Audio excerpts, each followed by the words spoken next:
Bagaimana seorang pengemis biasa bisa menjadi filsuf besar dan namanya masuk dalam buku 100 orang berpengaruh karya Michael Hart. Inilah dia Diogenes Laertius. Diogenes lahir pada tahun 412 SM di Sinope, sebuah pelabuhan kuno di wilayah Anatolia Tengah, Utara, Turki yang sekarang disebut sebagai Sinop. Diogenes Laertius tumbuh remaja dan bekerja bersama sang ayah serta mempelajari bagaimana uang itu bekerja dan mengapa. Sewaktu-waktu hidup harus memaksakan dia melarikan diri terkait uang palsu yang diedarkan oleh ayahnya. Ia melarikan diri ke Athena. Sepelariannya di Athena, ia mencari hidup baru. Hidup yang tidak mudah. Ia harus mengemis di jalanan Athena. Tetapi Diogenes tidak mempermasalahkan hal tersebut. Sewaktu ia sedang mengemis, ia tidak sengaja mendengarkan percakapan Antisthenes tentang kebijaksanaan yang membuat Diogenes tergugah untuk datang dan menawarkan diri sebagai murid. Diogenes dengan pakaian yang compang-camping menghampiri Antisthenes. Tetapi karena Antisthenes menolaknya, Diogenes muda tidak putus asa, ia memaksakan jalannya dengan kegigihannya. Dan sekali, ketika Antisthenes mengangkat tongkatnya kepadanya, "Pergi kau, aku tidak menerima pengemis dan butuh murid baru." Diogenes muda mendekat meletakkan kepalanya di bawahnya, dan berkata, "Pukullah, Antisthenes.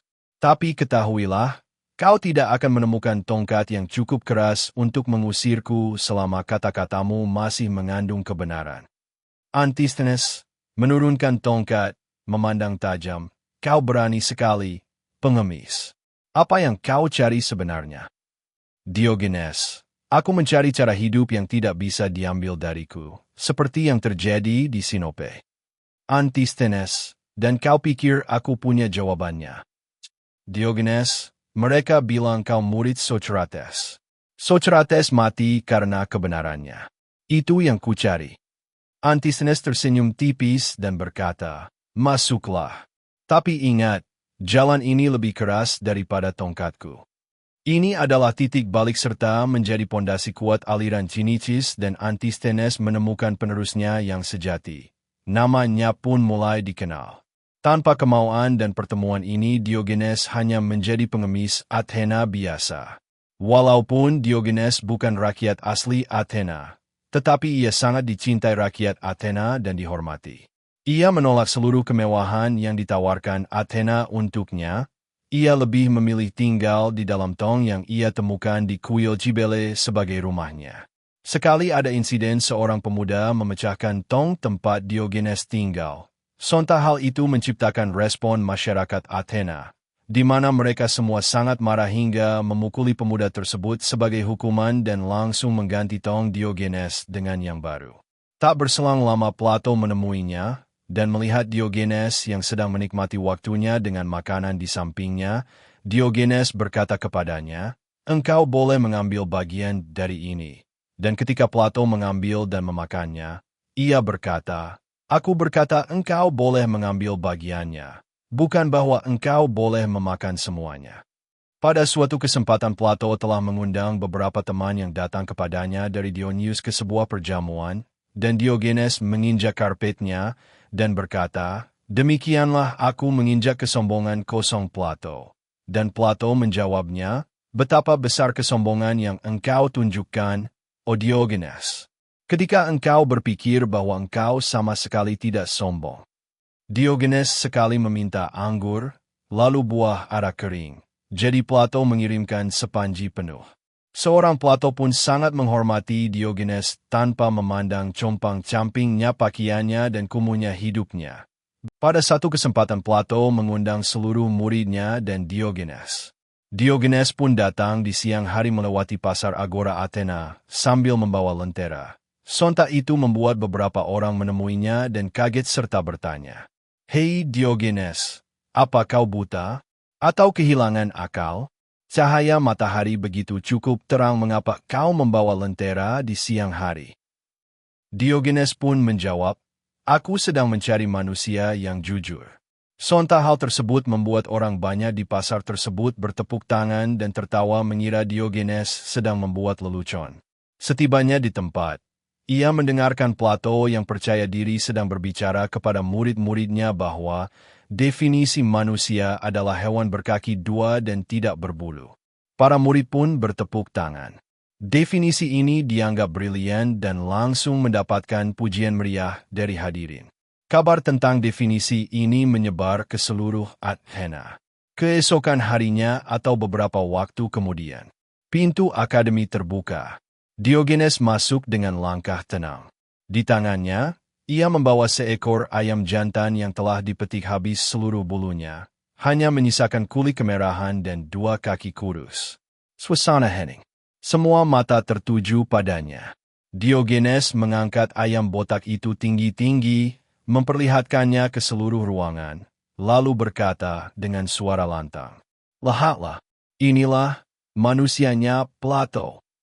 Beberapa murid tertawa, beberapa lainnya menahan senyum, sebagian lagi mungkin tersipu malu. Plato terdiam, wajahnya merah padam. Tetapi Plato pun tahu bahwa ini adalah Diogenes.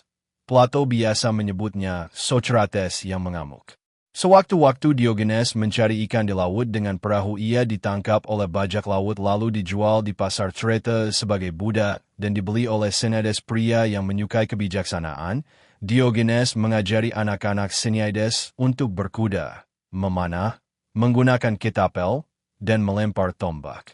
Dan kemudian di gimnasium ia tidak mengizinkan pelatih melatih mereka dengan cara atlet, tetapi melatih mereka sendiri pada tingkat yang cukup untuk memberi mereka warna dan kesehatan yang baik. Salah satu percakapan yang menarik antara mereka berdua ketika awal di mana Diogenes sampai di rumah Seniades.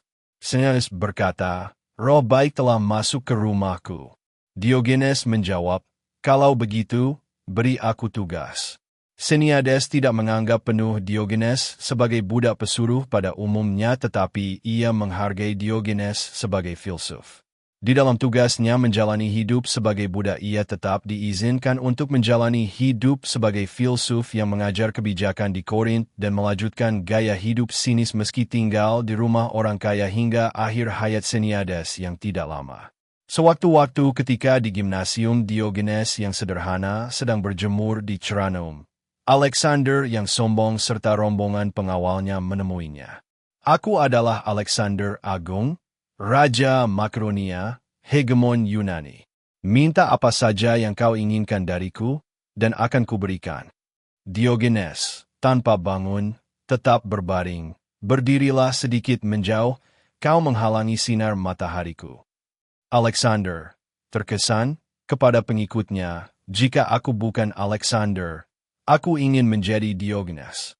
Diogenes, "Dan jika aku bukan Diogenes, aku juga ingin menjadi Diogenes." Percakapan lain, Alexander berkata pada Diogenes, "Alexander, aku sangat iri kepadamu dan ingin memiliki kebebasan sepertimu." Diogenes menjawab, "Pilihanmu sangat benar untuk iri. Kau tidak akan bisa karena kamu terlalu sibuk dan memilih jalan yang lain." Sepulangnya, muridnya bertanya kepada Diogenes, "Guru, apakah aku harus menikah atau tidak?" Diogenes, "Kau akan melakukan keduanya." Murid bingung dan bertanya kembali, "Apa maksudmu? Bagaimana mungkin keduanya?"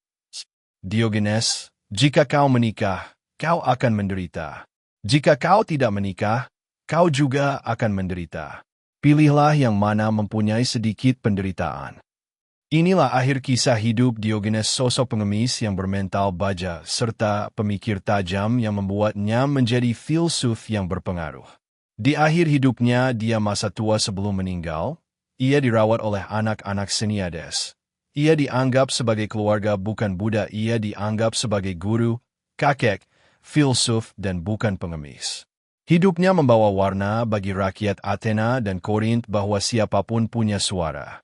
Ia berpesan kepada muridnya, "Hiduplah seperti kau akan mati besok, tapi berpikir seperti kau akan hidup selamanya."